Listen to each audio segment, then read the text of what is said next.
ચાલો આજે આપણે જઈએ દુનિયાના એક એવા ખૂણામાં જે બરાબર યુરોપ અને એશિયાની વચ્ચે આવેલો છે. એક એવી જગ્યા જ્યાં રાજકારણ, ઊર્જા અને સંઘર્ષ બધું એકસાથે જોવા મળે છે. આપણે વાત કરવાના છીએ કેસ્પિયન સમુદ્રની. હવે આ ખાલી પાણીનો એક મોટો જથ્થો નથી હો. આ તો એક એવું વ્યૂહાત્મક કેન્દ્ર છે જે દુનિયાભરની મોટી શક્તિઓને પોતાની તરફ ખેંચે છે. પણ સવાલ એ છે કે આખરે આટલા મોટા પાણીના વિસ્તારમાં એવું તો શું છે? એનું આટલું બધું મહત્વ કેમ છે? અને આંતરરાષ્ટ્રીય રાજકારણમાં એનું નામ વારંવાર કેમ લેવાય છે? ચાલો આજના આ વિશ્લેષણમાં આ જ સવાલનો જવાબ શોધીએ. તો કેસ્પિયનને બરાબર સમજવું હોય ને તો સૌથી પહેલાં એ જાણવું પડે કે એની આસપાસ છે કોણ, કયા દેશો એના કિનારે આવેલા છે. જુઓ, કેસ્પિયન સમુદ્રની ચારે બાજુ 5 દેશો આવેલા છે. ઉત્તરમાં જુઓ તો રશિયા, પૂર્વ બાજુ કઝાકિસ્તાન અને તુર્કમેનિસ્તાન, દક્ષિણમાં છે ઈરાન અને પશ્ચિમમાં અઝરબાઈજાન. અને આમાં એક મજાની વાત એ છે કે આમાંથી 3 દેશો તો સોવિયત યુનિયન તૂટ્યા પછી જ બન્યા.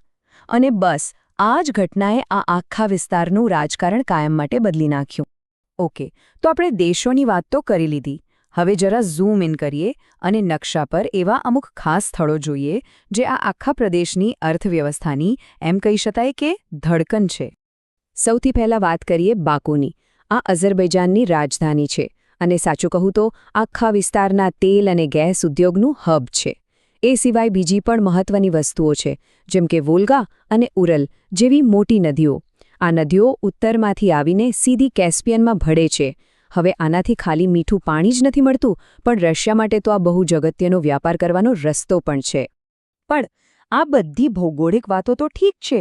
સવાલ એ છે કે આ બધું ભેગું મળીને કેસ્પિયનને આટલું બધું ઇમ્પોર્ટન્ટ કેમ બનાવે છે? જ્યારે આપણે કહીએ વ્યૂહાત્મક સ્થાન, તો એનો સીધો સાદો મતલબ શું? એનો મતલબ છે એક એવી જગ્યા જે એટલી અગત્યની હોય કે તે વ્યાપારના રસ્તાઓ, એનર્જી સપ્લાય અને આજુબાજુના દેશોની સુરક્ષા પર સીધી અસર કરે. અને કેસ્પિયન સમુદ્ર બરાબર આ જ કામ કરે છે. કેમ? કારણ કે અહીંથી જે પાઇપલાઇનો નીકળે છે ને એ છેક યુરોપ સુધી જાય છે અને એમની ઊર્જાની જરૂરિયાતો પૂરી કરે છે. એટલે કે યુરોપની એનર્જી સિક્યોરિટીનો સવાલ સીધો અહીં જોડાયેલો છે. તો સમજો કે આ સમુદ્ર ખાલી પાણીનો ભંડાર નથી, એનાથી ઘણું વધારે છે. એક જાતનો સાંસ્કૃતિક અને રાજકીય પુલ છે જે 2 મોટા વિસ્તારોને જોડે છે. એક બાજુ મધ્ય એશિયા અને બીજી બાજુ કાકેસસ. અને એટલે જ આ એક એવી જગ્યા બની જાય છે જ્યાં પૂર્વ અને પશ્ચિમ બંનેના હિતો અને પ્રભાવ આમને સામને આવે છે.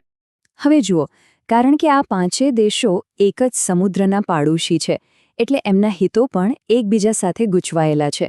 વિચારો, તેલના ભંડાર કોના, માછલી પકડવાનો હક કોને મળશે, અને સૌથી અગત્યનું, આ સમુદ્રના પર્યાવરણનું શું થશે, એને કોણ બચાવશે? આ બધા એવા સવાલો છે જેના પર આ દેશો કાં તો સાથે મળીને કામ કરશે અથવા તો પછી ઝઘડશે. અને એમનો આ સહયોગ કે સંઘર્ષ નક્કી કરશે કે આ વિસ્તારનું ભવિષ્ય કેવું હશે. તો અંતે આપણે એ જ સવાલ પર પાછા આવીએ છીએ કે આ 5 દેશો વચ્ચેના જે સંબંધો છે એ ભવિષ્યમાં કઈ દિશામાં જશે? શું આ કેસ્પિયન સમુદ્ર એકબીજાના સહયોગ અને વિકાસનું પ્રતીક બનશે, કે પછી અહીં રહેલા કુદરતી સંસાધનો માટે લડાઈનું મેદાન બની જશે? આ આખા પ્રદેશનું ભવિષ્ય બસ આ જ એક સવાલના જવાબ પર ટકેલું છે.